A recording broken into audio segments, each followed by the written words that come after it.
en un toque que está justo en el cosito por grabar. Ahí estamos. Bueno, buenas tardes a todos y todas. Mi nombre es Cecilia Russo, estoy coordinando el Observatorio de Género y Derechos Humanos de la Universidad del Chubut. En esta oportunidad nos encontramos en el marco del Día Internacional de la Eliminación de la Violencia contra la Mujer, que se conmemora anualmente los 25 de noviembre, para denunciar la violencia que se ejerce sobre las mujeres en todo el mundo y reclamar políticas en todos los países para su erradicación. La convocatoria fue iniciada por el movimiento feminista latinoamericano en el año 1981, en conmemoración a la fecha en la cual fueron asesinadas las tres hermanas Mirabal, Patria, Minerva y María Teresa, en la República Dominicana, en 1960. La jornada de reivindicación fue asumida por la Asamblea General de Naciones Unidas mediante resolución 54-134 del 17 de diciembre de 1999, invitando a los gobiernos, a organizaciones internacionales y a organizaciones no gubernamentales a convocar actividades dirigidas a sensibilizar la opinión pública sobre el problema de la violencia contra las mujeres. Desde el Observatorio de Género y Derechos Humanos, en coordinación con la Dirección de Extensión, venimos trabajando en una serie de acciones y actividades que tienen como fin sensibilizar en la temática de violencia y discriminación en razón de género. Particularmente, la actividad del día de hoy se encuadra las universidades no están adheridas a la Jornada Nacional Educar en Igualdad, que es una jornada obligatoria, pero creemos que es conveniente poder encuadrarlas dentro de esa jornada también en los ámbitos universitarios. Por eso, la actividad se encuadra dentro de ese título de Jornada Educar en Igualdad y tiene como objetivo los desafíos de la agenda feminista, tomando la Ley Micaela como una herramienta para la prevención y la erradicación de la violencia contra las mujeres. Creemos que la Ley Micaela, que es un espacio de educación y que tiene como fin transformar la cultura patriarcal en todos los poderes del Estado y en los espacios educativos incluidos en las universidades, es una herramienta positiva para poder generar este cambio cultural tan necesario y prevenir y erradicar la violencia de género contra la mujer. Les voy a compartir un breve video que he elaborado recientemente por el Ministerio de las Mujeres, que explica un poco de qué es la Ley Micaela y los objetivos y parámetros de la misma.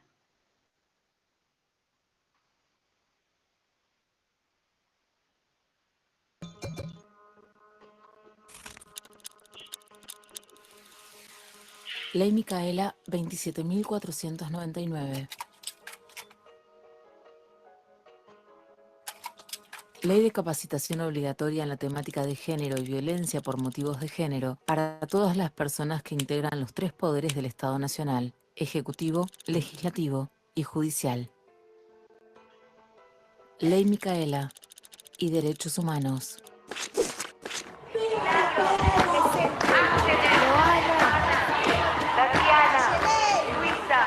En Argentina, como en toda la región, la movilización feminista de los últimos años avanza hacia una resistencia activa. Después de la marcha masiva de Ni Una Menos el 3 de junio de 2015, nada volvió a ser como antes.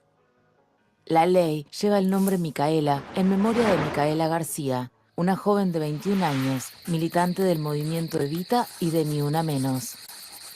Una noche salió de un boliche en Gualeguay, Entre Ríos, y fue violada y asesinada por Sebastián Wagner, condenado por 2 violaciones. Estaba en libertad condicional. Micaela García fue víctima de violación y femicidio. La sanción de la Ley 27.499 es el resultado de la movilización popular de colectivos feministas y el reclamo de justicia de las familias de las víctimas de femicidio, entre ellas la de Micaela García.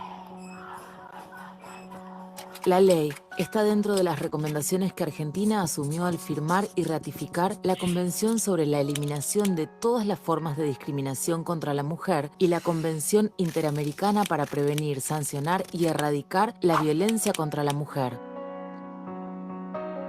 La ley Micaela fue sancionada por unanimidad en el Senado de la República Argentina y como objetivo brinda a autoridades y agentes del Estado herramientas para prevenir y realizar intervenciones frente a la violencia de género en el ámbito de la administración pública. No te maquilles, no salgas a esta hora. ¿Qué te pasa? ¿Te vino? Voy a ser un poquitito más femenino. Y se puede decir más piropo. La violencia de género se manifiesta cotidianamente de distintas maneras. Las más invisibilizadas son la anulación, la utilización del lenguaje y humor sexista, el desprecio, la desvalorización y, como expresión extrema, el femicidio. ¿Por qué es importante la capacitación con perspectiva de género? La capacitación a los 3 poderes del Estado en el marco de la Ley Micaela da la posibilidad de observar las prácticas diarias que reproducen relaciones desiguales de género y actuar en consecuencia para transformarlas y para el diseño y ejecución de políticas públicas con perspectiva de género. Es necesario construir un Estado presente y llevar la ley a cada rincón del país, así recordar a Micaela, a todes y todas las que ya no están.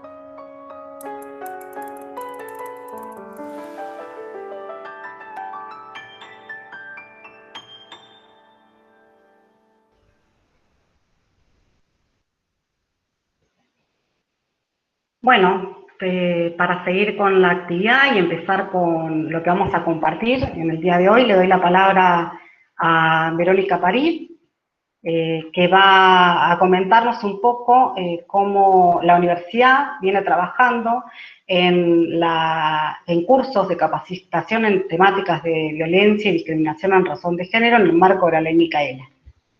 Verónica. Gracias, Cecilia. Hola, buenas tardes a todos, todas, todes. Mi nombre es Verónica París, soy licenciada en Ciencia Política, docente de la universidad y participo como tutora en el curso Introducción a la Función Pública con Perspectiva de Género. Queríamos comentarles algunas características y qué es lo que estamos trabajando a través de este curso. El curso de introducción a la función pública con perspectiva de género comenzó a principios del año pasado, en el mes de abril, y dio inicio de manera simultánea al momento en que la provincia de Chubut adhirió a la ley Micaela que se había sancionado a nivel nacional. Este curso pretende promover un desarrollo inicial de formación destinado a agentes de la administración pública para la incorporación progresiva del enfoque de género en los circuitos administrativos y en las tomas de decisiones de los espacios del Estado. Es decir que, digamos, el objetivo es sensibilizar y preparar a los agentes de la administración pública para incorporar el análisis de género en todo el ciclo de la política pública, en lo que respecta a la identificación y la definición de los problemas, la formulación de las políticas, la adopción de decisiones, la implementación y finalmente también la evaluación y el monitoreo. Este curso se brinda a través de una plataforma virtual que depende de la Dirección de Capacitaciones de la Secretaría de Modernización. Consta de 4 sesiones donde las personas que participan del curso van a encontrar materiales audiovisuales y también de lectura, ¿sí? Y con formularios autoadministrados. Además, brindamos 2 videoconferencias, porque la idea, además de llegar, digamos, a través de los materiales audiovisuales y de las lecturas para la incorporación de la perspectiva de género, también es generar un intercambio porque creemos que tiene que haber un proceso fuerte de deconstrucción, ¿sí?, de algunos conceptos y de algunos principios, y para eso es fundamental el intercambio. Respecto a los organismos que han participado, podemos mencionar Ministerio de Educación, Ministerio de Turismo, Ministerio de Salud, de Seguridad, Chubut y Deportes, Producción, Hidrocarburos, Economía, bueno, la web, Ministerio de Gobierno, entre otros. Los contenidos generales que se brindan en el curso tienen que ver con la vulneración de los derechos humanos en razón del género, análisis de género, conceptos básicos, relevancia de la incorporación del enfoque de género en las políticas públicas, brechas de género, análisis de impacto de género en la labor pública, entre otros temas que se abordan. Bueno, en el marco de este curso es que queríamos presentar y darle paso para que haga una intervención Daniela Paulet, que es la directora general de Calidad y Servicios Turísticos del Ministerio de Turismo, quien realizó este curso en el transcurso de este año y, bueno, como condición de aprobar el curso, se pide una propuesta a los grupos de trabajo de una política pública respecto de su área o de su organismo. Y bueno, hemos seleccionado el trabajo que presentó Turismo, así que bueno, la vamos a tener a ella contándonos. Gracias.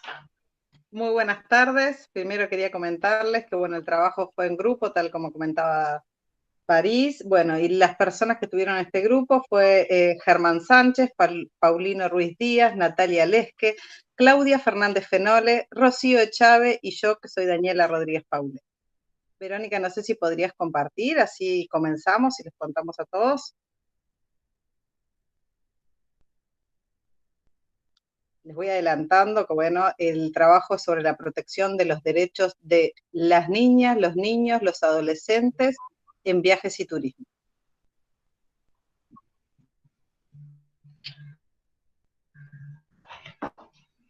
Avísenme, por ahí tarda un poquito, ahí se puede ver. No hay problema.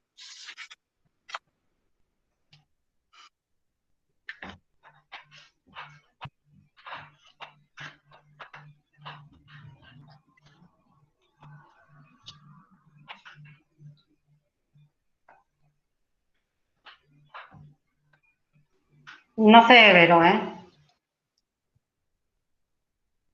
Ahí está cargando. Bueno, mientras tanto les vamos comentando. Ahí estamos, muy bien. Bueno, reiteramos entonces, el trabajo es sobre la protección de los derechos de los niños, niñas, adolescentes en viajes y turismo. Siguiente, por favor. Primero trabajamos sobre un marco normativo, ¿sí? Y vimos que estaba la Ley Provincial 25, número 26, de Protección Integral e Igualdad de Oportunidades y Equidad de Género, donde el artículo 5, toda mujer adulta, niño, adolescente, adultos mayores y personas pertenecientes al colectivo LGBT+, tienen derecho, entre otros, a que se respete su vida y su integridad física, psíquica y moral. En el artículo 8 define los tipos de violencia como la física, la psicológica y la sexual. En el artículo 10, de aplicación obligatoria, la ley número 26061 de protección integral de los derechos de las niñas, los niños y los adolescentes. Y también tomamos de base la ley número 26842 de trata de personas y asistencia a sus víctimas. Siguiente, por favor. El objetivo del trabajo fue realizar un conjunto de proposiciones orientativas para la articulación de una política pública que sea ejecutada desde el Ministerio de Turismo de Áreas Protegidas, que tenga que ver con la protección de los niños, niñas y adolescentes en viajes y turismo. Y dijimos propositivas porque hasta el momento el Ministerio de Turismo no había tomado ningún tipo de acción sobre lo que en adelante vamos a comentar. Siguiente, por favor. Primero, como sabemos que acá no todos somos de turismo, y creo que muy pocos, vamos a hablar un poco de lo que se trata el turismo, ¿no? Entonces vamos a hablar de conceptos generales y yo les voy a contar, además, del sistema turístico, porque esto es muy interesante. Bueno, turismo es toda actividad transversal de desarrollo económico para todos los países.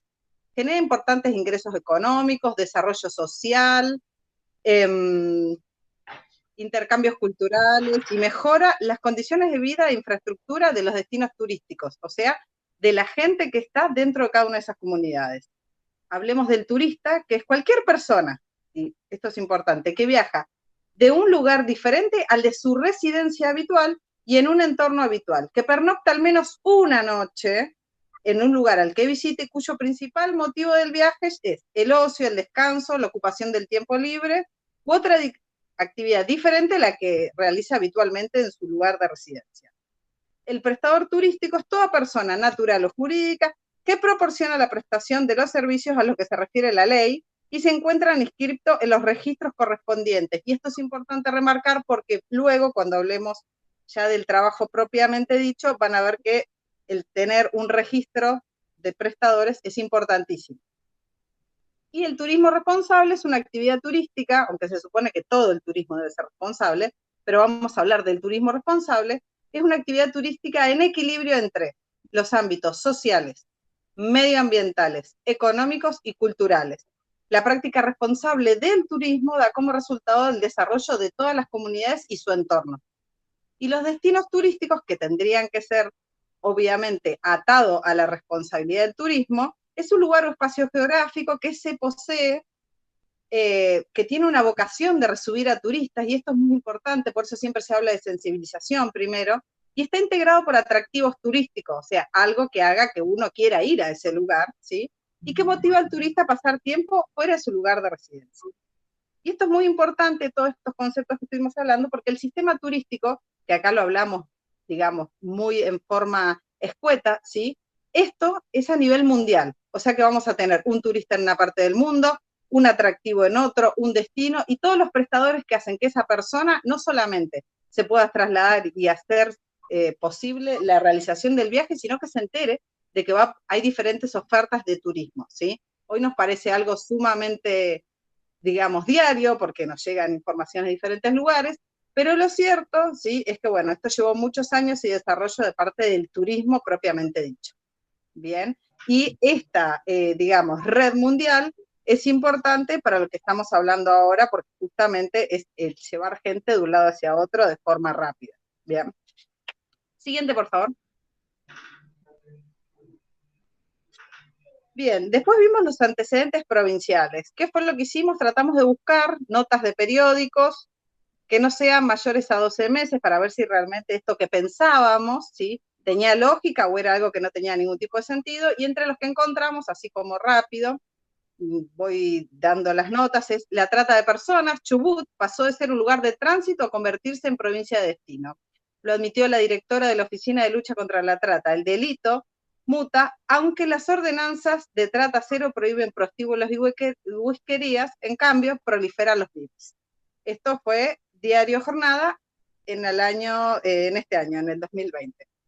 Otra nota, realizan actividades por el Día Mundial de la Trata de Personas. Tendrá lugar este jueves a partir de las 16 horas y se llevará a cabo en forma virtual también este año, 2020.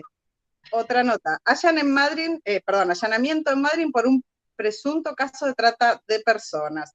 Fue en un local no habilitado en el que identificaron a 8 mujeres de nacionalidad dominicana. Esto fue en 2019. Otra nota, irán 12 años a prisión por secuestrar 3 nenas en Trelew y prostituirlas.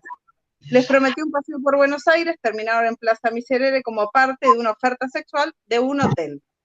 2019. Siguiente, por favor.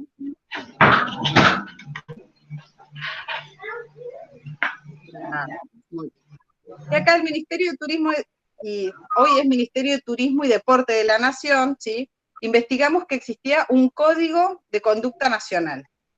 Bien, y empezamos a ver qué tenía que ver esto con nuestro trabajo, porque tal vez ya existía un encuadre nacional, y qué mejor que unirnos a ese encuadre nacional, que muchas veces además trabajamos de esa forma. Entonces, vimos que UNICEF y la Organización Mundial del Turismo y la sección internacional de la ECPA es la Red Global de Organizaciones Civiles que trabajan para la erradicación de la prostitución infantil, ha difundido un código de conducta para la protección de la infancia contra la explotación sexual en viajes y turismo. Esto nos pareció maravilloso, ya que nos daba un contexto.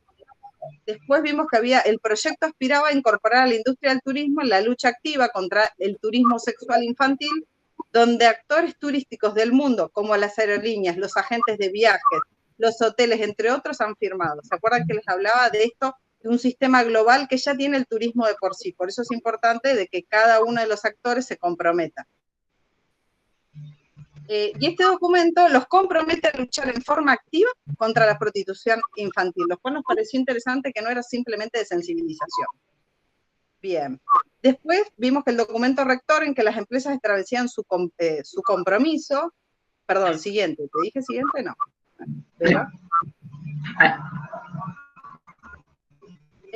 después hablamos de la sensibilización o capacitar para prevenir, ¿sí? Informar, sensibilizar y capacitar a todos los miembros para el adecuado manejo de las situaciones de vulneración de los derechos que se presentan durante el ejercicio de las labores específicas. Hay un protocolo de acción también, informar mediante la colocación de símbolos a los vecinos y a los turistas de la Ciudad Autónoma de Buenos Aires, el compromiso asumido a través de la adhesión de la promoción del Código de Conducta.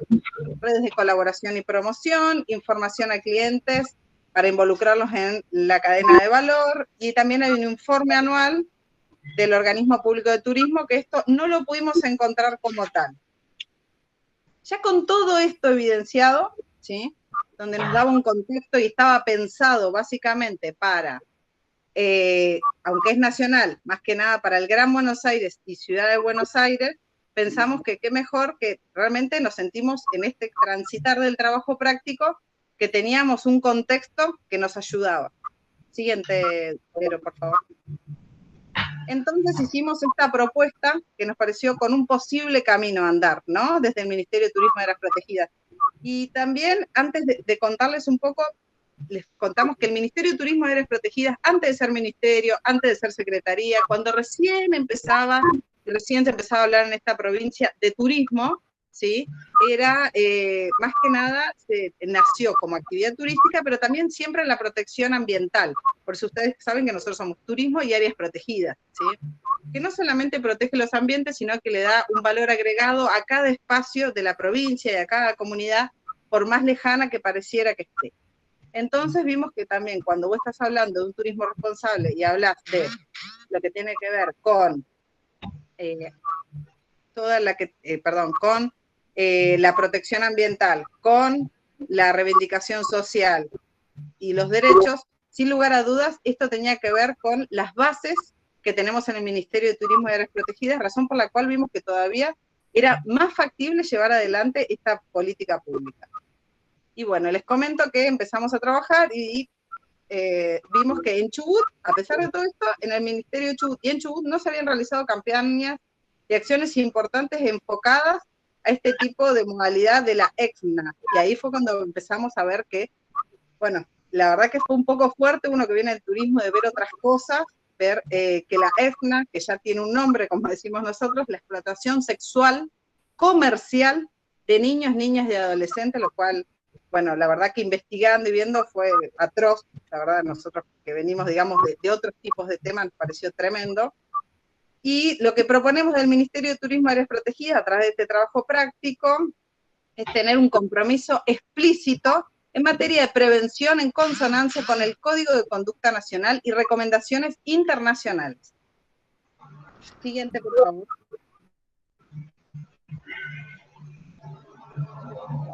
Y planteamos un plan, ¿sí? Porque creemos que es importante, contra este tipo de delitos, ¿sí? Y la forma era en dos etapas. La primera, bueno, justamente realizar un plan de trabajo, un convenio de cooperación con Nación, por esto que le estábamos diciendo, un manual digital de buenas prácticas, a pesar que estuvimos mencionando uno de, digamos, que estaba en Provincia de Buenos Aires y en la Ciudad Autónoma, creemos que tenemos que tener uno propio, un acuerdo de cooperación y capacitación con el sector público, un acuerdo de cooperación con el sector privado, ¿sí? Un plan de capacitación. Y en una segunda etapa, un sello de certificación, un isólogo de identificación y un espacio de consenso. Siguiente, Vero, por favor. En esta primera etapa, cuando hablamos del plan, ¿sí? La idea es trabajarlo a nivel provincial, ¿sí? Un plan de trabajo, donde estamos en la provincia para facilitar y capacitar entre el Ministerio de Turismo y Área Protegida, el Ministerio de Familia y Desarrollo Social, la Policía y la Secretaría de Transporte. Esto sería lo que nosotros identificamos como transversales al turismo, diferentes tipos de ministerios, ¿sí? Después, un convenio de cooperación entre la provincia y la nación, no solamente para darle un contexto, sino que un poco más adelante les voy a contar de los registros, ¿sí? Y Nación tiene registros que tienen que ver con nosotros. Un manual digital de buenas prácticas que tenga que ver con la idiosincrasia de Chubut, pero que a su vez también sea de reconocimiento internacional. acuerdo de cooperación y capacitación en las secretarías de turismo y en todos los centros de informes municipales o estén desde un aeropuerto, en todos los centros de informes, con el objetivo de llegar a todos los que están vinculados al turismo y a los que son directamente del turismo, ¿sí? Entonces dice, bueno, ¿cuál es la diferencia? Quiero llegar también al remisero, al que vende los artículos regionales, ¿sí? Hacer una red realmente importante. Después un acuerdo de cooperación entre el Ministerio de Turismo y Áreas Protegidas con organismos privados. Y el plan de capacitación, ¿sí? Teniendo en cuenta que el Ministerio de Turismo y Áreas Protegidas de la provincia es autoridad de aplicación en muchas actividades, ¿sí? Y la idea es, nosotros decíamos, bueno, ¿cómo empezamos de acá para adelante? Bueno, tenemos momentos durante el año, y a veces cada 3 años y demás, donde se tienen que inscribir y reinscribir diferentes actividades, ¿sí? Por ejemplo, ¿sí? Que nosotros somos autoridad de aplicación. Estas actividades son, por ejemplo, las 9 clases de alojamientos turísticos, todos los guías balleneros, todos los guías de turismo de la provincia, todos los guías de pesca, todas las excursiones náuticas de la provincia, avistajes de toninas y de ballenas, todas las operadoras de buceo, los emprendimientos en espacios rurales, kayak, mountain bike, rafting y otros, ¿sí? Todos esos emprendimientos se tienen que estar reinscribiendo. Tal vez no es anual, sino cada 3 años, pero de esta forma deberían inscribirse. Al momento de inscribirse, nuestra idea es que sí o sí tengan que hacer una charla introductoria y un curso autogestionado, además de toda la presentación de papeles y demás que deben hacer, pero que esto sea un requisito para su reinscripción. La idea es de sensibilizar y capacitar para la prevención de este tipo de delitos. Siguiente, por favor. Esto, por supuesto, que va a llevar esta etapa bastantes años, ¿sí? Porque vamos a tener que estar reescribiendo y vamos a tener que volver a sensibilizar y tenemos que tener diferentes objetivos para ver si realmente lo que estamos haciendo está llegando a la comunidad, ¿bien? Pero ya en una segunda etapa, que mismo le comentábamos a las profesoras, como decimos nosotros, era como que ya estábamos con la cabeza puesta en las diferentes localidades, pensando cómo íbamos a llegar, porque sabemos muy bien que nuestra provincia es muy amplia, es muy diversa. Entonces ya pensábamos que ya que estábamos, y era propositivo, queríamos crear una red de destinos unidos contra el delito de la explotación sexual comercial de niños, niñas y adolescentes. Nos pareció que esto sería interesante. Ahora ya Daniel, con el trabajo Daniel, ya terminó. Sí, yo soy Vero. Te voy a mostrar un minuto, segundo, voy a silenciar el micrófono así hace eco, porque si no, no se escucha.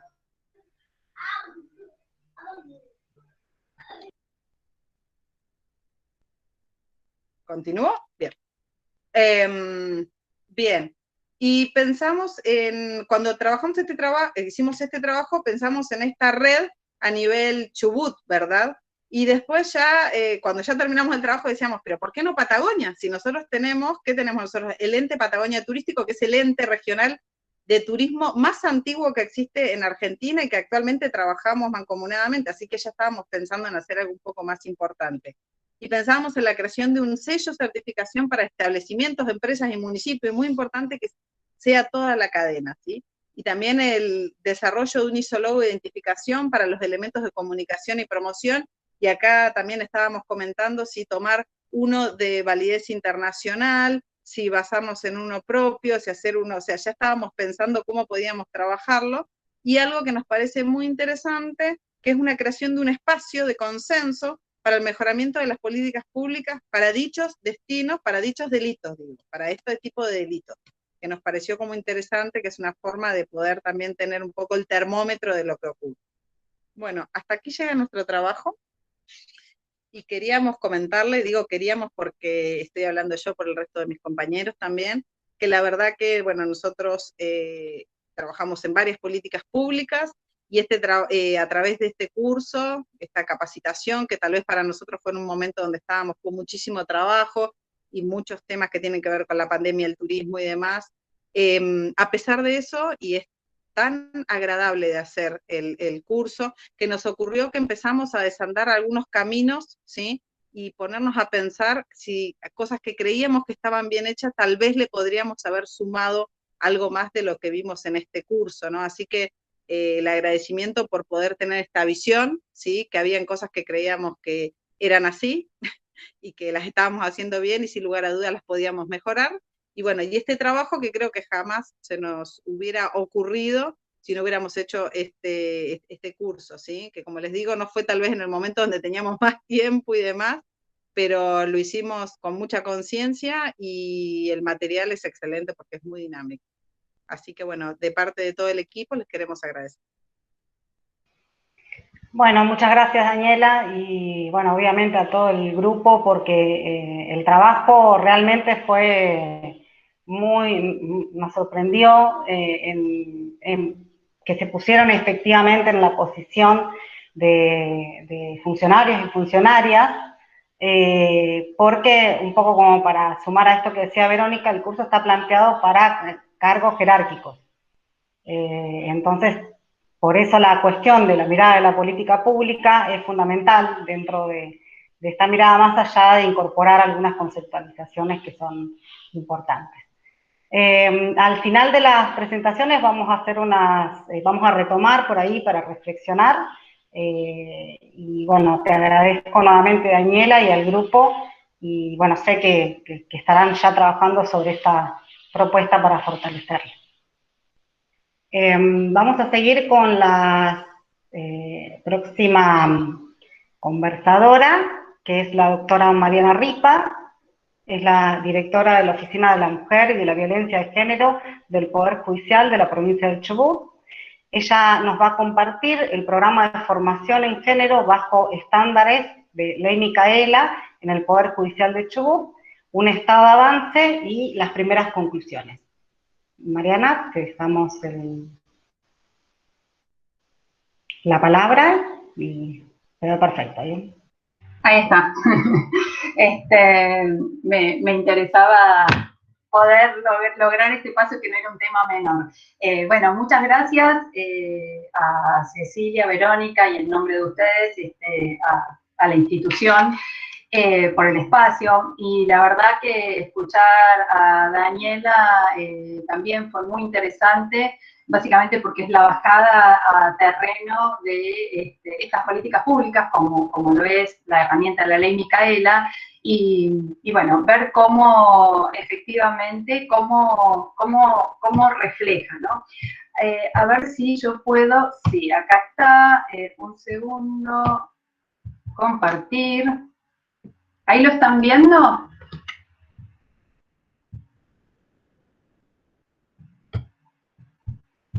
Hola, ¿me ven? Sí, Mari, se ve perfecto. Tenés que poner presentar y ya está. Bueno, ojo, no es tan fácil. Un segundo, presentar. ¿Ahí estamos? Bárbaro. Genial. Bueno, yo voy a tratar en principio de cumplir con el tiempo asignado, pero necesito contarles de alguna manera de dónde venimos, ¿no? Qué es lo que hicimos para llegar a estos resultados parciales, iniciales, primeros resultados de este programa de formación en género obligatorio para el Poder Judicial. Como decía el video que nos presentó Cecilia, esto tiene directa relación con la herramienta de la Ley Micaela. Pero además también tiene una incidencia, como se llama la jornada, en los desafíos de la agenda feminista y cómo transversaliza, cómo impacta la ley en esta agenda feminista. El propósito de este intercambio es compartir la experiencia dentro del Poder Judicial de la implementación de lo que nosotros llamamos POG, que es Programa Obligatorio de Género, que tiene un nombre mucho más largo, pero lo interesante es que es un programa obligatorio de género y además es permanente, no es un solo curso, que bueno, ahora ya les voy a contar.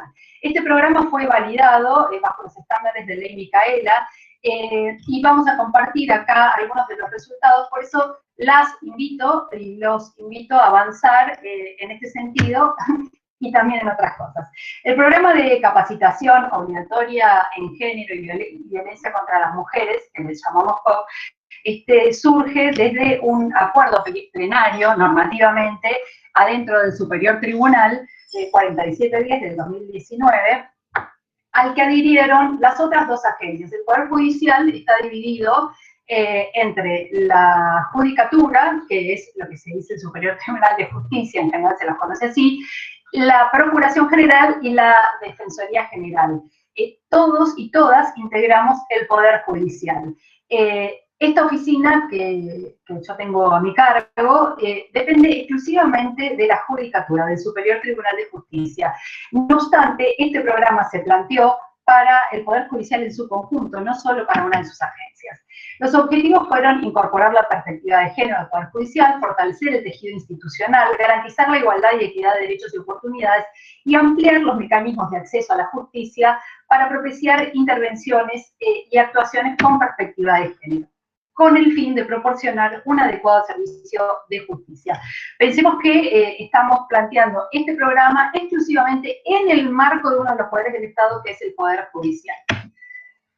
Como decía, este programa está validado bajo estándares de ley Micaela, no solamente porque uno de sus etapas es un taller de la Corte Suprema de Justicia de la Nación, que fue validado por el INAM en aquel momento, hoy Ministerio de las Mujeres, que certificó estándares de la ley Micaela, sino que además cuando la provincia luego, este programa es anterior o concomitante con la adhesión de la provincia a la ley Micaela, también la Secretaría de Derechos Humanos emitió la resolución o la disposición que acredita el programa bajo estándares de ley Micaela. El proyecto se planteó en 3 etapas. Una de sensibilización, porque estamos convencidas que un poco lo que decía Daniela, ¿no? El que no ve o la que no ve tampoco puede aplicar ninguna cuestión, lo tiene absolutamente naturalizado, las formas de relacionarse jerárquicamente en esta sociedad patriarcal. Entonces, lo primero que hay que hacer es sensibilizar. Luego, una de capacitación básica y con posterioridad, la tercera etapa de capacitación orientada, que se vincula con el cumplimiento de la función específica dentro del Poder Judicial, es decir, la defensa, la Fiscalía y la Judicatura tienen distintos talleres de profundización. Pensemos que estamos hablando, siguiendo también recomendaciones de Naciones Unidas, de una capacitación permanente. No alcanza en materia de género con un solo curso. Es auspicioso, es interesante, es posible, pero lo ideal es proponer un espacio de formación permanente. Como decíamos, iniciamos el taller de sensibilización, que es virtual y también con una modalidad de cuadernillo para aquellas personas que no podían acceder por falta de conectividad adecuada a un cursado virtual. Desarrollamos un cuadernillo específico que además está en la página del Poder Judicial, en la Oficina de la Mujer, disponible. Lo único que pedimos, como es un trabajo propio, intelectual y teórico, lo que pedimos es que quienes lo usen, lo citen. Y también estamos con la siguiente etapa, que es la etapa 2, que es de modalidad virtual autoadministrado. Hasta el Poder Judicial se compone de 1.851 personas que lo integran en su totalidad con las 3 agencias y que son las que se encuentran obligadas a cumplir con la capacitación obligatoria. De esas 1.851 personas, solo 105 personas fueron exceptuadas de realizar el curso. Esto está todo normativizado, por supuesto. Y básicamente fueron exceptuadas porque acreditaron una capacitación suficiente y previa en la temática. Ya a hoy se capacitaron o transitaron por ese espacio de sensibilización 1.684 personas. Es decir, que hoy podemos compartir que como el primer resultado, el primer análisis, es que el 91% de todas las personas que integran el Poder Judicial de la provincia de Chubut obtuvieron o cuentan con los elementos básicos de sensibilización en género. También lo que nos permitió esta amplitud, digamos, de cobertura es la modalidad alternativa que fueron los cuadernillos, y que acá les mostramos más o menos cómo son los cuadernillos que fueron a partir de diciembre del 2019 repartidos o distribuidos en toda la provincia. Aún nos falta todavía distribuir algunos otros, pero bueno, estamos en camino. Este primer informe de medición de impacto del Programa Permanente de Capacitación en Género planteamos. Es decir, cuando conformamos este programa, lo que hicimos es también conformar indicadores para medición del impacto. Es decir, siempre se hicieron capacitaciones, hace muchos años, en género, en los distintos poderes y en el Poder Judicial particularmente. Lo que no había era una sistematización y, por otro lado, no había una medición del impacto. ¿En qué cambia? ¿Cómo impacta en la estructura del Poder Judicial este espacio de formación? Por eso planteamos que es una experiencia inédita a través del cual el Poder Judicial puso a disposición de sus integrantes no solo la existencia del marco normativo de reconocimiento y garantía de los derechos humanos de las mujeres, sino también las bases que sostienen esta violencia y la discriminación estructural hacia las mujeres y el colectivo LGTBIQ+. Por supuesto que desde el inicio hasta este momento, y así vamos a seguir, tuvimos presente en cada paso a Micaela García, no solamente a la ley, que fue el resultado, como tantas otras leyes de reconocimiento de derechos y de avance en derechos que se construye a partir de la muerte y el sufrimiento de las mujeres. Esto es muy importante. Estas temáticas no son de moda, snob, sino que tiene que ver con esto. Y también decíamos que tuvimos en cuenta, a través también de Micaela, a todas aquellas mujeres que padecen la falta de capacitación en género y por tanto un adecuado servicio de justicia. Quiero decir que estoy hablando de inadecuado servicio de justicia porque estoy hablando del Poder Judicial, pero los otros dos poderes también tienen la misma obligación de adecuar sus políticas públicas para transversalizar la perspectiva de género. Es decir, la falta de servicios o las obstrucciones en el acceso a esos servicios, la falta de presupuesto, la falta, para políticas con perspectiva de género, o la legislación que se dicta teniendo una mirada más bien paternalista que termina impactando negativamente en las mujeres y el colectivo LGTBIQ+, también forman parte de este plan del Estado y del cumplimiento de los derechos humanos de las mujeres. Cuando hablábamos del dato de cobertura, decir que el 91% del Poder Judicial obtuvo la formación en el espacio de sensibilización tiene directa relación con la acordada 4710 del 2019, que es la que puso en funcionamiento el programa, y con la ley Micaela, que ambas normativas, con meridiana claridad, indican la obligatoriedad de la capacitación en género como una obligación funcional y no como una preferencia personal. Esto es relevante. Esto es antes de la ley Micaela y después de la ley Micaela. Antes de la ley Micaela había un porcentaje, que ahora lo vamos a compartir, ínfimo, eran esas 105 personas que se habían capacitado por voluntad propia, por preferencias personales, en materia de género. El resto del Poder Judicial, estamos hablando de 1.851 personas, no. La ley Micaela, como herramienta, y la acordada 4710, permitió saltar esa valla.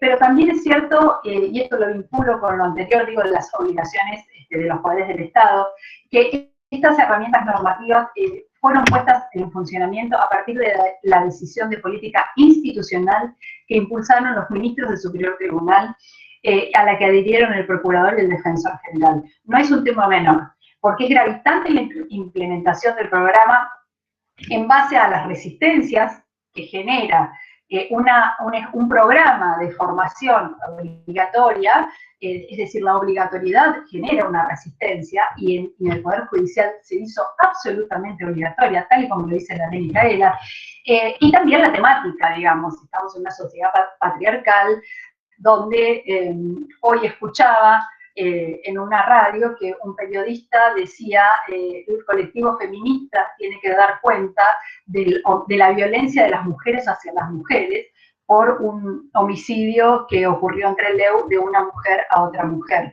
Realmente esto es no entender nada y tener una resistencia y desinformar a la comunidad.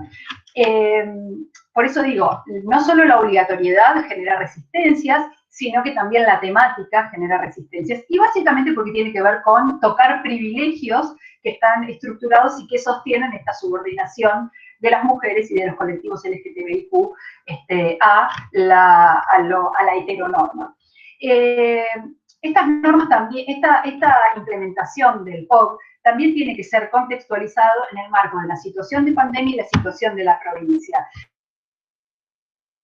Generó que muchas personas tuvieran que resguardarse en sus casas en función del cuidado de su salud, lo que afectó al servicio de justicia. Y además, en la provincia, en base al retraso salarial, al pago de los salarios, esto generó medidas de fuerza y retención de servicios, con lo cual también disminuyó modificó la prestación del servicio de justicia. Pensemos que la justicia siempre siguió trabajando por ser un servicio esencial, con lo cual esta situación obligó a reformular algunos objetivos que estaban programados, pero no a corrernos del objetivo central, ¿no?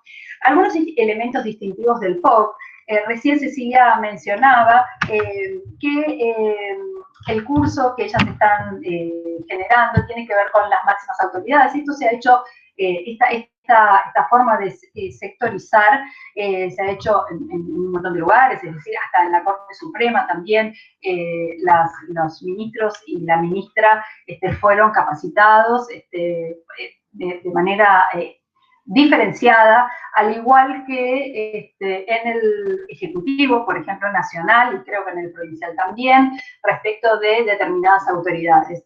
La verdad es que desde el Poder Judicial se planteó, contrariamente a lo que podría creerse en un Poder Judicial que es estructuralmente jerárquico, que la etapa de formación, de sensibilización, la transiten desde las máximas autoridades hasta el cargo de ingresante. Básicamente porque de esto, y además esto en forma concomitante, es decir, todas las personas se inscribieron en el mismo momento para cursar lo mismo. Esto tuvo resultados realmente interesantes, y resistencias también interesantes. De algún modo esto implicó el reconocimiento de la necesidad de transversalización y la sensibilización en la materia, independientemente de las funciones o de las especializaciones en otras ramas del derecho. Pensemos que en el Poder Judicial tenemos determinados rangos jerárquicos con un altísimo nivel de formación, pero no en género. Entonces, como es una materia que es transversal, todas y todos y todes debieron transitarlo.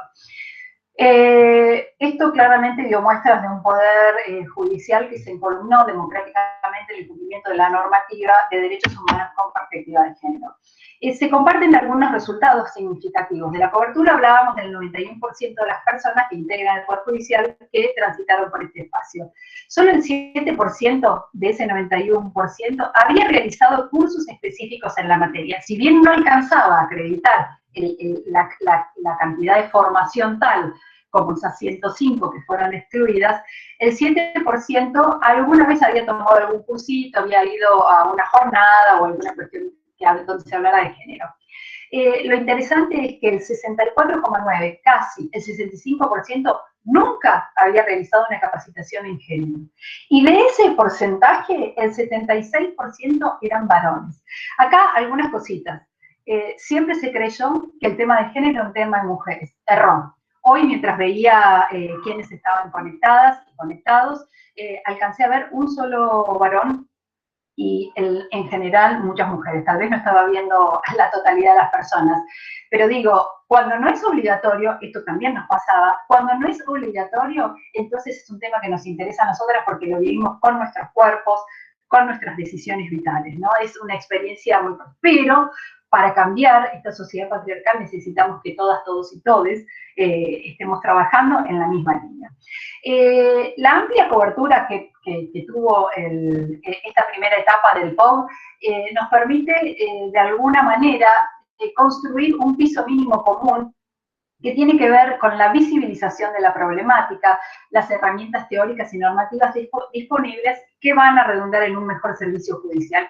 Esto es un poco lo que decía la compañera que pasó con anterioridad, visibilización de la problemática. Ella contaba, que nos pasa habitualmente, que antes nunca habían percibido esta necesidad. Bueno, el 91% de las personas del Poder Judicial tuvieron esta posibilidad, además de obtener las herramientas teóricas y normativas disponibles. Pero no alcanza con solo lo normativo, porque se repiten las convenciones como un mantra sin entender esta discriminación y violencia estructural, ¿no?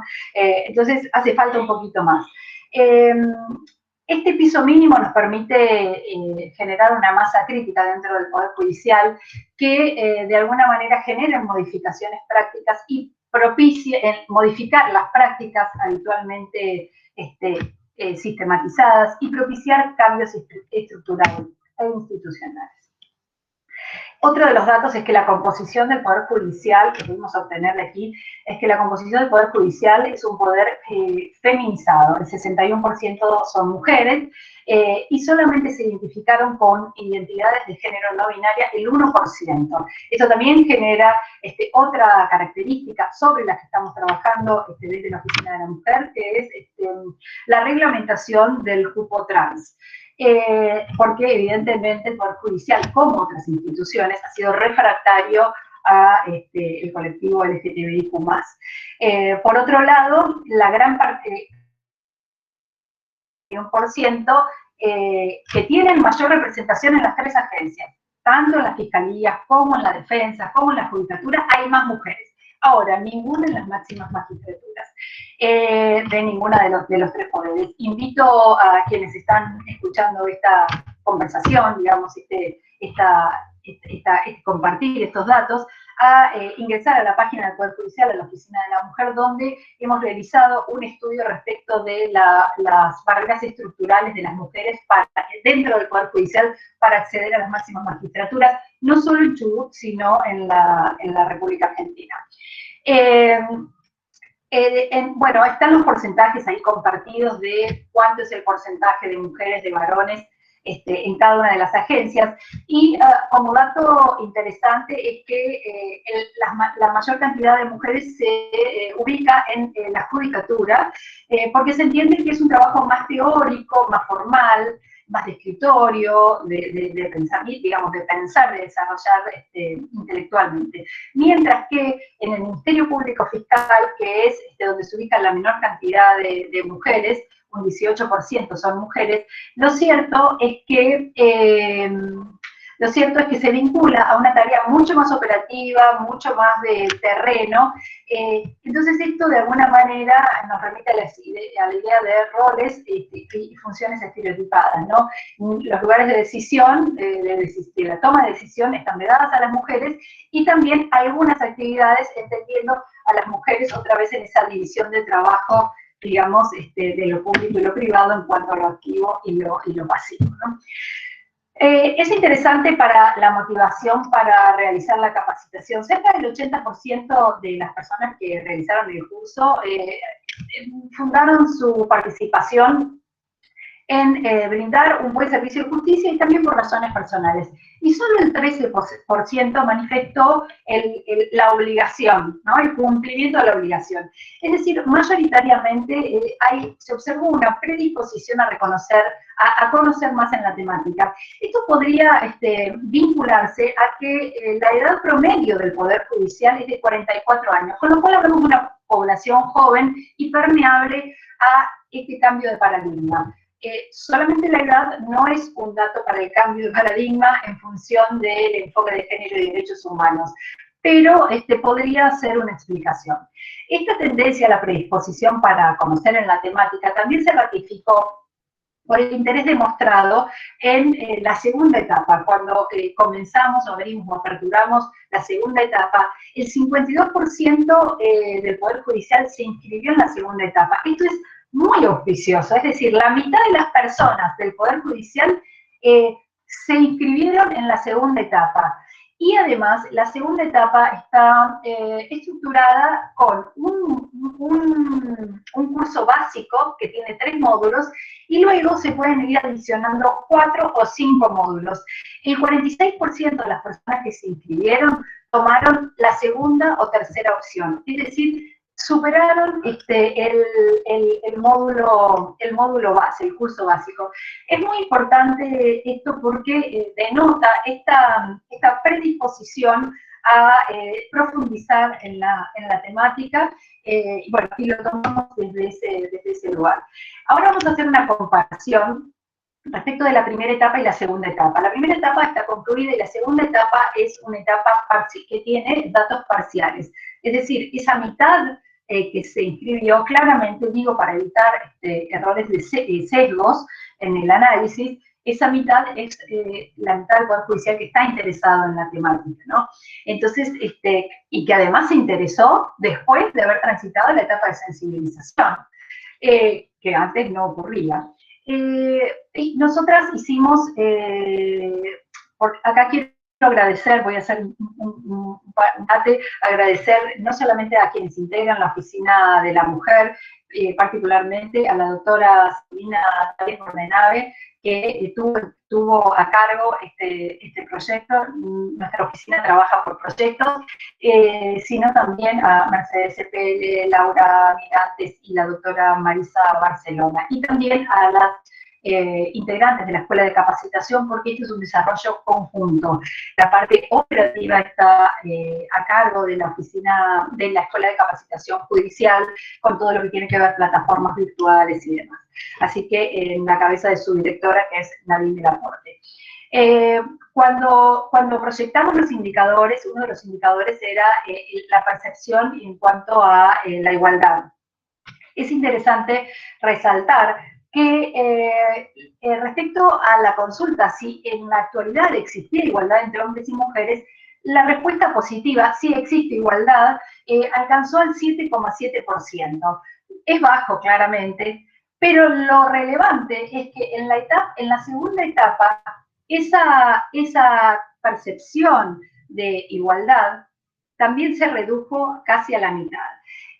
Respecto de si hay excesos en las mujeres en la lucha de la búsqueda por la igualdad, en la primera etapa, quiero decir que en la primera etapa las encuestas se respondían, todas son anónimas, pero las encuestas se respondían previamente a transitar la primera etapa, es decir, sin ningún conocimiento.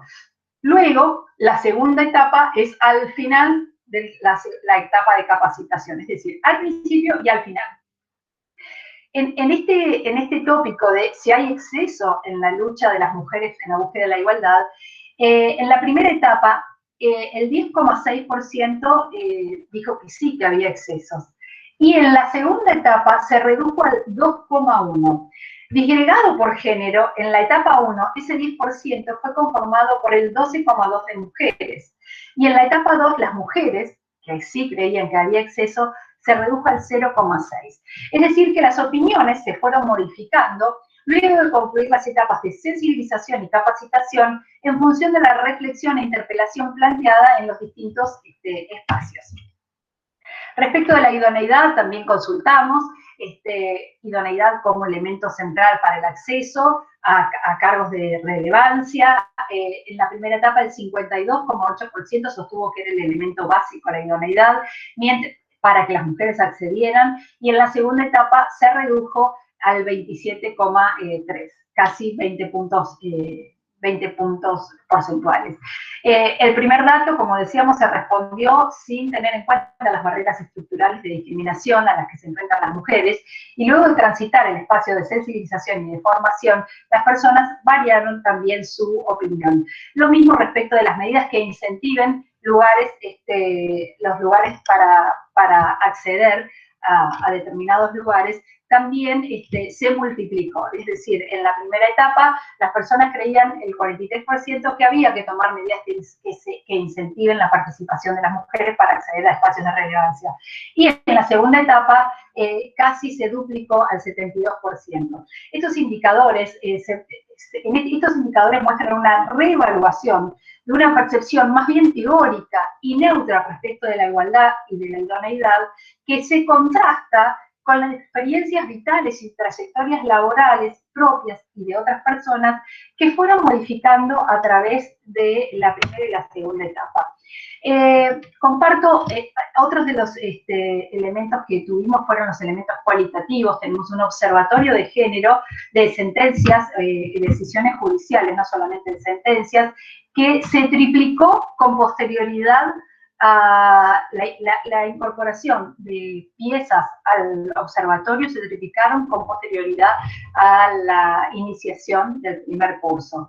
Y también hay datos cualitativos, son grandes, y está este informe completo, está a disposición en la página del Poder Judicial, Oficina de la Mujer, en informes y estadísticas, donde lo que pasa es que el informe tiene 40 y pico de páginas, donde se plantea y se disgrega todo el análisis de este impacto. Ahora lo que hago es comprimirlo todo para que pueda ser compartido y utilizado en todo caso para quienes nos acompañen.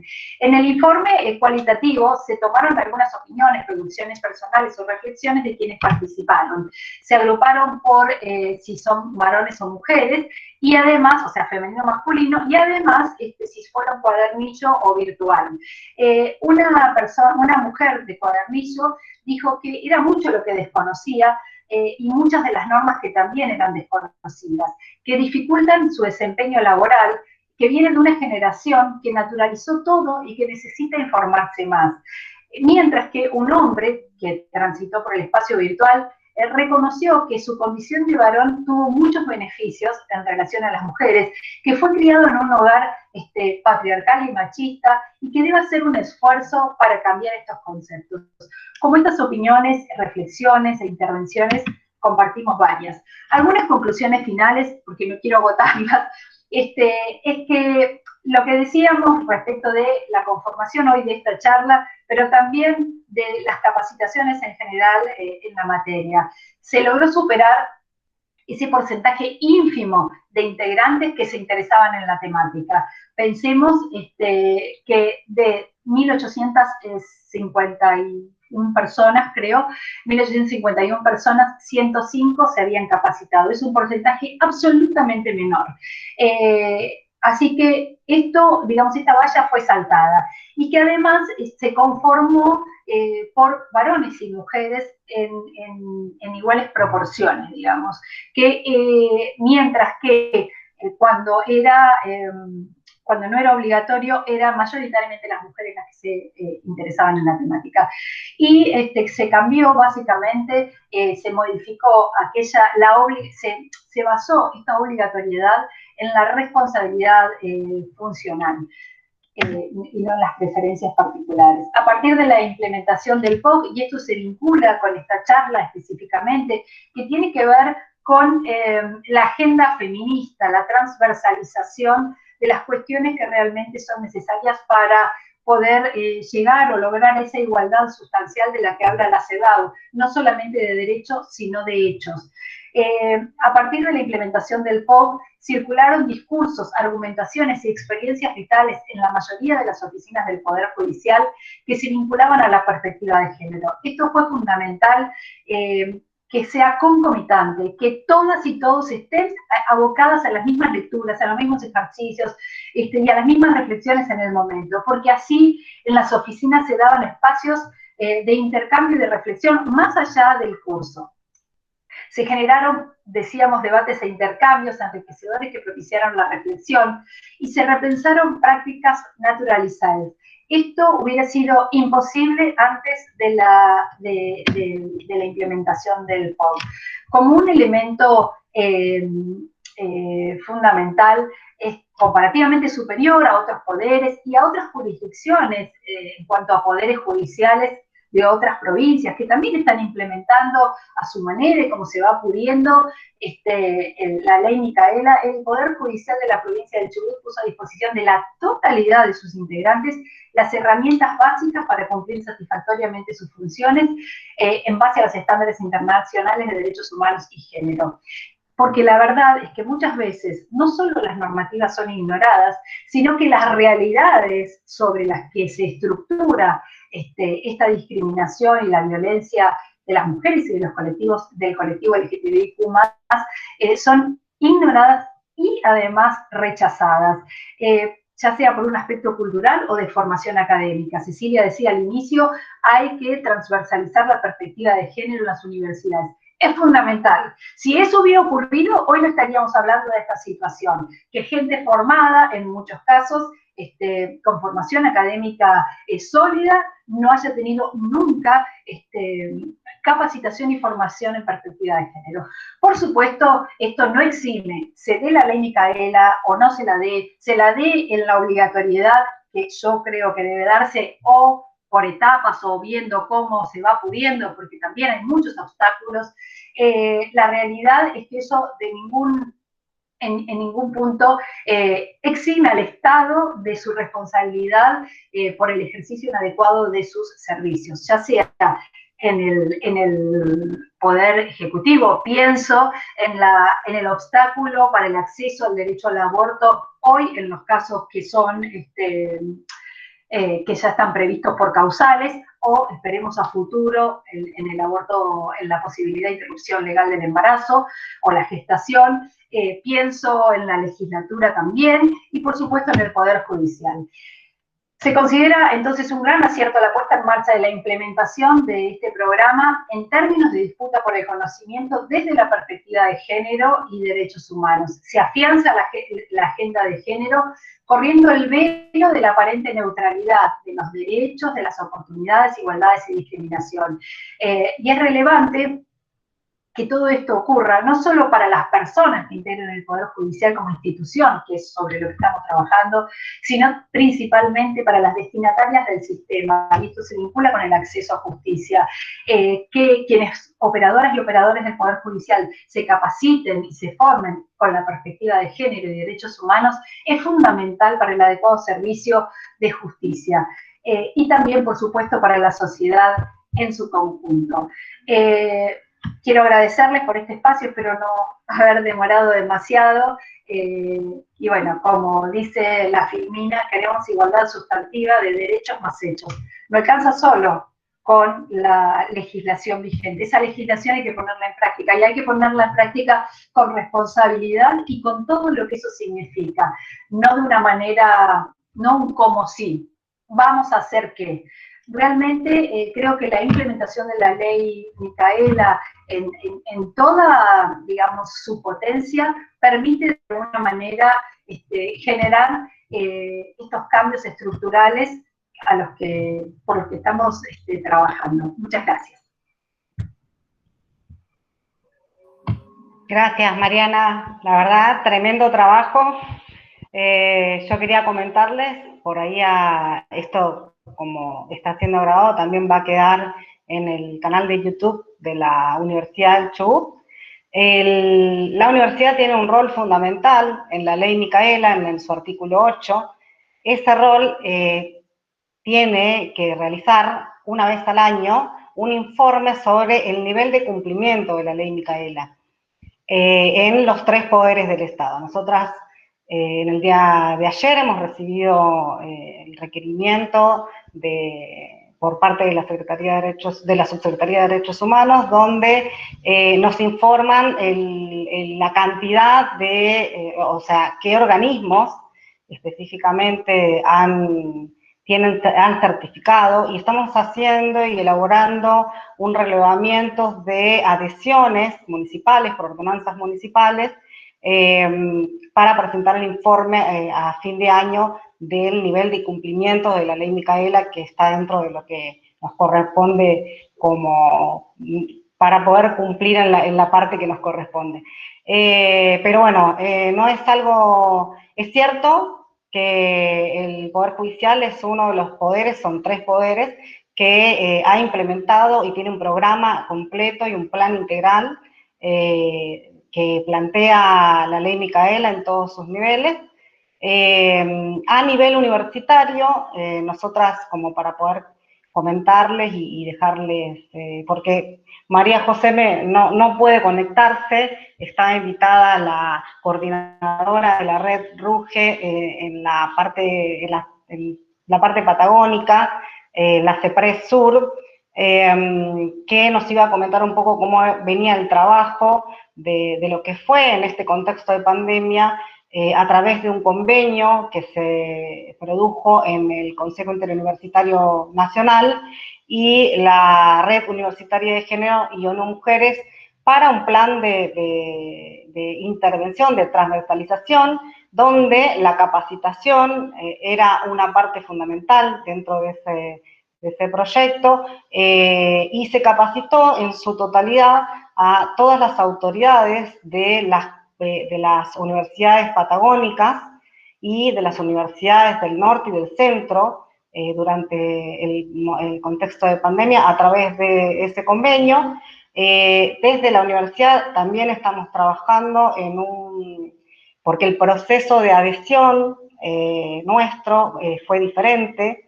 La ley sale en el 2019, y en el 2019, por acuerdo plenario de la CIN, las universidades adhieren a ese acuerdo plenario, y la Red Universitaria de Género es el órgano asesor y contralor del nivel de cumplimiento dentro de las universidades de la ley Micaela.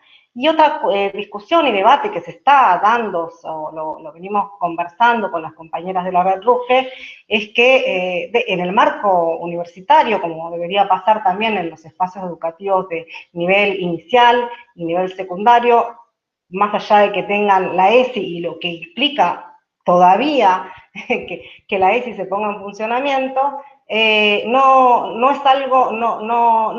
es necesario una ley obligatoria, porque ya debería existir la formación en perspectiva de género dentro de la formación profesional de cada una de las personas que transitan los espacios educativos. Entonces, estamos en ese proceso. Los números, yo estuve como capacitadora, como experiencia en algunas universidades, en el norte y en el sur, y la verdad, las experiencias hemos visto de todas las variables posibles, pero lo bueno es que existan resistencias, existe esta situación también de no ver o de no haber podido ver lo que sucedía, de naturalizar lo que pasa particularmente en los espacios universitarios de determinadas carreras que parecerían ser que son por su composición más de cantidad de varones, pero parecería como algo natural, lo tienen como naturalizado, que sea así, y no se plantean o no se han planteado el porqué, ni la duda, ni cómo el sistema patriarcal ha generado también esta transformación. Así que abrimos el espacio de algunas preguntas, como para poder compartir y charlar entre todas, y ya estaríamos cerrando la actividad. No sé si alguien quiere tomar la palabra, consultar, preguntar, o dar alguna reflexión o compartir algo.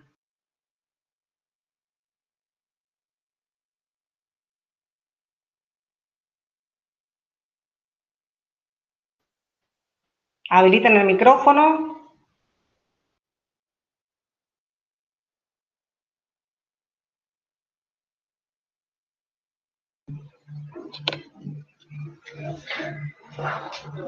Quizás por ahí, en función de lo que acabas de comentar, Cecilia, también dentro del curso de Introducción a la Función Pública con Perspectiva de Género, un grupo que corresponde, digamos, al Ministerio de Educación, presentó una propuesta de trabajo final para también trabajar en lo que son, digamos, la de construcción o de revertir los estereotipos sexistas dentro de lo que es la educación secundaria. Claramente, digamos, y en función también de haberse sensibilizado sobre algunos contenidos, se detectó, ya se venía, digamos, trabajando de antes en la visibilización, pero se brindaron algunas herramientas como para poder también ver el tema de, bueno, lo que tiene que ver con las escuelas orientadas a la educación técnica, o a lo que tiene que ver con microemprendedores, programas que tienen en el nivel secundario, y donde se, digamos, identificaba una presencia muy alta de varones, y en realidad cuando se pusieron a analizar y a investigar el porqué, la mayoría, digamos, de los motivos era por cuestiones culturales, y no por cuestión, digamos, de que las mujeres no pudieran ser parte de la educación técnica, pero bueno, ahí opera muy fuerte la cuestión cultural y simbólica, y bueno, estaba bueno que desde una dirección general del Ministerio de Educación se empiece a querer también, digamos, contemplar cómo, digamos, desincentivar eso, y cómo trabajar en una comisión tripartita con docentes, con, digamos, las familias, con los estudiantes, y cómo tratar de generar mayor igualdad de oportunidades. Un poco en función de lo que decía Verónica y Cecilia, los resultados digamos, las que trabajamos en esto, estamos vinculadas a la temática desde hace muchos años, nada de los números que comenté nos resultan ajenos, no solamente a la compositiva de las personas que accedían a determinados cursos, o los roles y estereotipos, o la idiosincrasia, ¿no? Pero la verdad es que lo que nos permitieron estos indicadores fue ver cómo se modifican, y por eso yo también siempre sugiero, digamos, medir estas cuestiones antes y después, porque creo que es un material sumamente interesante, vinculado a lo que decía Verónica, cómo desincentivar o incentivar, o sea, incentivar la participación de las mujeres. Esta sería una medida de acción directa, que además, por otro lado, está legislada en la Constitución Nacional, en el artículo 75, inciso 22 y 23 técnicamente. Digo, no es una cuestión novedosa. La Constitución en el año 94 plantea estas medidas de acción directa para equilibrar este acceso, por ejemplo. Y la verdad es que vimos cómo antes de transitar por la primera etapa, la mayoría sostenía que no era necesario tomar medidas de acción algunas medidas para incentivar la participación o el acceso, digo, en el Poder Judicial, por ejemplo, para que las mujeres puedan concursar en igualdad de condiciones con los hombres, teniendo en cuenta los roles de cuidado. Yo sé que ustedes están trabajando mucho en eso también, eso cómo impacta en las trayectorias laborales, y entonces, cómo eso se modificó, cómo ese porcentaje se modificó después de haber transitado por estos espacios, diciendo, sí, hay que tomar medidas para equilibrar, si no, no hay igualdad. Entonces, esas son las cuestiones que me parece que tenemos que como reforzar. No son ideas que teníamos nosotras, ¿no? Cuando logran otras personas ponerse los lentes violeta, los de perspectiva de género o lo que fuere, logran correr ese velo de neutralidad, empiezan a surgir acciones, propuestas interesantes, como la de Daniela en turismo, o yo sé que en educación también, o el año pasado, creo que Cecilia me contabas de salud. Bueno, donde se siembra algo interesante sale, y eso es lo que tenemos que tratar, no estar todo el tiempo, y eso fue lo que hizo la ley Micaela, reuniéndonos entre nosotras que pensamos similar respecto de determinado tema. Nosotras somos algunas, unas nadie, al lado de lo que es la sociedad. Me parece que la ley Micaela permite eso. Bueno, no me quiero extender. Sí, totalmente, Mariana. Incluso otro de los trabajos que me llamó la atención que estuvo muy bueno, referente a la cuestión de educación, que pudieron ver en el área de actividad física, incluso normativamente, estaba determinado qué tipo de actividad física debían hacer los varones y las mujeres en el espacio educativo. Entonces el mismo director del área decía, yo no puedo creer esto, ¿cómo puede ser que exista? y aparte que nunca se haya cuestionado esa situación. Entonces eso es muy positivo. La posibilidad de las herramientas, incluso tecnológicas, a través de los cursos, a nosotros lo pudimos ver ahora en esta etapa, donde podemos tener formularios de autoevaluación y de percepción y de ver cómo va cambiando esa mirada a medida que se va avanzando en el proceso educativo. Otra de las cosas que nos llamaba mucho la atención de la percepción de funcionarios y funcionarias al momento de pensar en un cargo, un rango político, un cargo político en un sector que tenía que ver con la economía, cuáles eran las condiciones que pensaban que tenían que tener una mujer para poder acceder a ese cargo, y aparte, ¿qué tomaban en cuenta? Y una de las cosas que tomaban en cuenta era que no tuviera hijos. Y otra de las cosas que no les parecía que era primordial, pero que sí al momento de pensar y analizar la composición de los cargos políticos en el poder ejecutivo, era su participación o trayectoria política.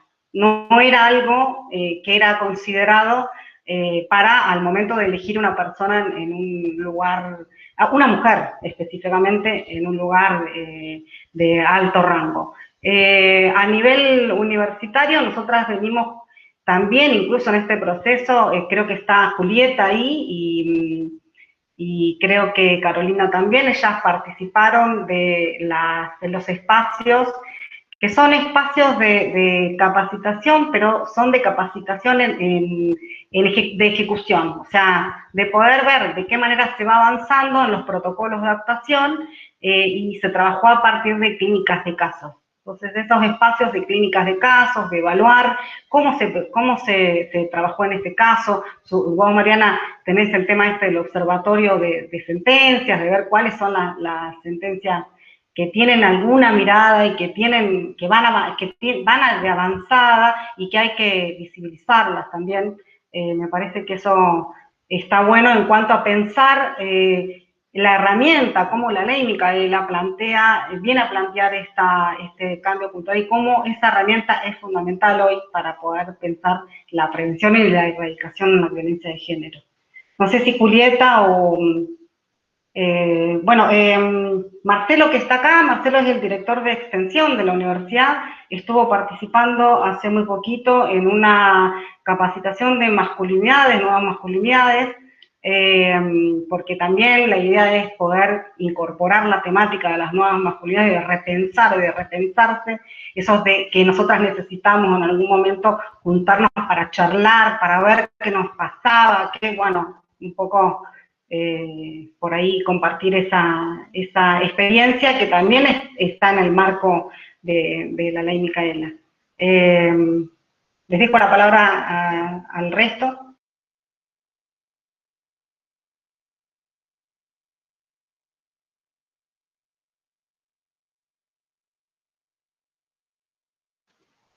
No sé, Pamela, Julieta, dos abran el micrófono. Ah, Marcelo, estás con tu niña.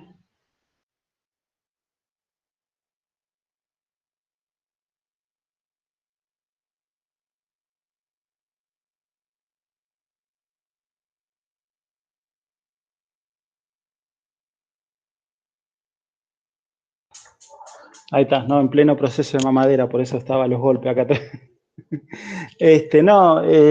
Haciendo referencia a lo que decía Cecilia, primero, bueno, buenas tardes. Tuve un pequeño retraso, me sumé un poquito tarde. Pero sí, con respecto a esto que decía Cecilia, a lo que es masculinidades y algo que rescato, es el hecho de que se sigan sosteniendo y abriendo muchos espacios con respecto a estas temáticas.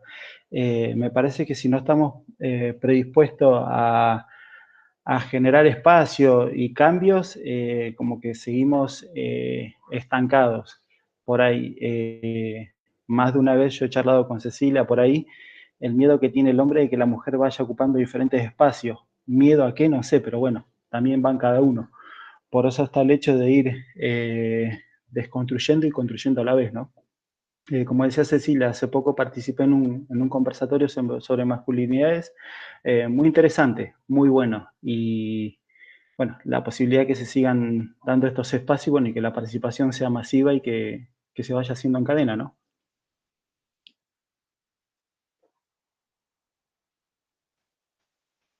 Bueno, Pame, Julieta, así ya, Ahora estamos. no, A claro, ver, ahí estoy. ¿Cómo están? Bueno, bien, Juli. bueno, comentarles que, bueno, nosotros también, o sea, participamos en la red de género de universitaria, en Esquel, ¿cierto? Y esto lo estaba comentando Ceci, de participar en la clínica de casos. Bueno, y comenzar a formarnos, ¿cierto? Con todas los distintos cursos y las distintas experiencias, todas estas experiencias que ustedes nos cuentan, nos ayudan a poder ir formando, ir incorporando, ir visibilizando ciertas cuestiones que uno, es esto lo que me parece que mencionó Mariana, esto de poder visibilizar ciertas cuestiones como para ir uno repensando y también incorporando nuevas cuestiones teóricas. Después, bueno, esto que estuvimos participando en la clínica de casos de la CEPRESUR, políticas de abordaje de las violencias sexistas. Ahí, bueno, estuvimos trabajando y se estuvo socializando distintas experiencias que tienen que ver con el protocolo para el abordaje de la violencia de género, la violencia sexista, y bueno, de muchas universidades, y cada uno fue contando cómo fue el proceso de formación, cuáles son las dificultades que se presentaron, y bueno, la verdad que el espacio estuvo súper enriquecedor, y bueno, y permite que uno se replantee y que uno adquiera ciertas herramientas para poder ir cambiando de a poco esta realidad y estas formas, esta sociedad patriarcal, ¿sí? Así que bueno, era eso. Gracias, Juli. Bueno, Pame, Ahí voy. ¿Qué tal? ¿Cómo están?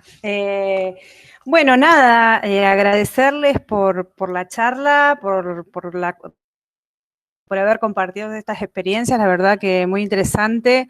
Bueno, yo personalmente acompañando a Cecilia y a las compañeras del observatorio en la diversidad de temas que se abordan.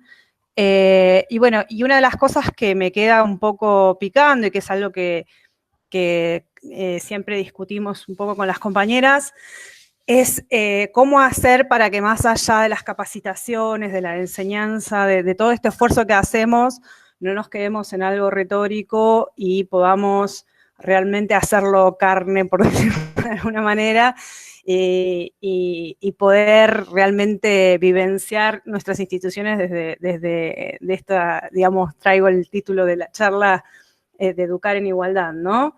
Porque a veces la sensación es esa, que nos quedamos en la intención, pero a la hora de cambiar nuestras prácticas, el patriarcado asoma por todos lados y las injusticias asoman por todos lados. Así que bueno, creo que vamos en buen camino, estamos en una época interesante y un momento histórico interesante para el feminismo también. Y bueno, nada, y somos parte colectiva de esto, así que festejando estos encuentros, que son muchos, tenemos muchas actividades muy diversas por todos lados, así que bueno, tipo pulpo, tratando de poder acompañarlas y poder ir aprendiendo junto a todas y todos y todas estas, nada, sus experiencias, ¿no? Y bueno, no sé qué más. Nada, agradecerles. bueno, bárbaro, gracias, Pame. Mirta había pedido la palabra y bueno, ya cerramos. En breve, cuando esté la grabación, vamos a compartirla en las redes sociales y en el canal. Mirta. Bueno, yo eso también comentar que como docente también estoy participando en la red universitaria de la Cordillera, también en la Clínica de Casos. También me formé, hice una formación en la Universidad Nacional de Córdoba para docentes, y también en la de Rosario sobre nuevas masculinidades. Y lo que yo hago es, en la cátedra que dicto, cuando antes el tema se llamaba violencia o violencia doméstica, yo vuelco ahí lo que voy incorporando, porque me parece que si bien no está en la agenda todavía educar en igualdad, creo que uno ya puede ir aportando el granito de arena, porque ahí el semillero son los estudiantes.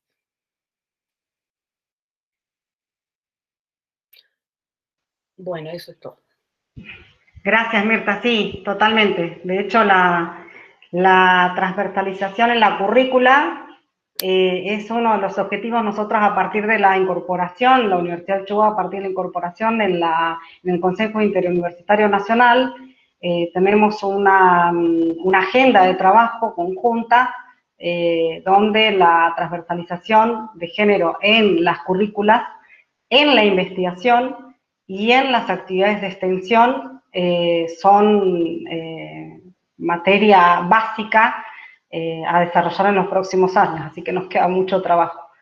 Bueno, por mi parte, agradecerles, Mariana, Daniela, por haber compartido sus experiencias y bueno, muy contenta de poder haber pensado en este espacio, en este día y en este contexto, en contexto en general, ¿no? Y no solamente en la cuestión del tema de la ley Micaela, sino me pareció que era importante poder hablar de lo que estábamos haciendo y de cómo la herramienta de la ley Micaela era algo que debemos fortalecer y profundizar. No sé, Mariana y Verónica, y ya saludamos. Gracias. Bueno, yo solo agradecer por el espacio, por compartir, por permitirme compartir y por permitirme también escuchar. Así que nada, celebro siempre el encuentro de intercambio. Muchas gracias. Solamente eso, Cecilia, coincidir en destacar la importancia estratégica de la ley. Las compañeras lo han dicho antes las temáticas de género, las sensibilizaciones quizás eran círculos más pequeños. A través de esta ley se logró hacerlo masivo. La obligatoriedad es fundamental y bueno, no olvidar que arrancó, digamos, como una capacitación obligatoria de los agentes de la administración pública y luego, digamos, se han asumido esos compromisos en los espacios universitarios y también hoy por hoy se está llevando adelante una lucha para también incorporarlo en el ámbito sindical, lo cual es absolutamente también fundamental. Así que nada, muchos desafíos por delante. Bueno, gracias a todas y todos. Buenas tardes.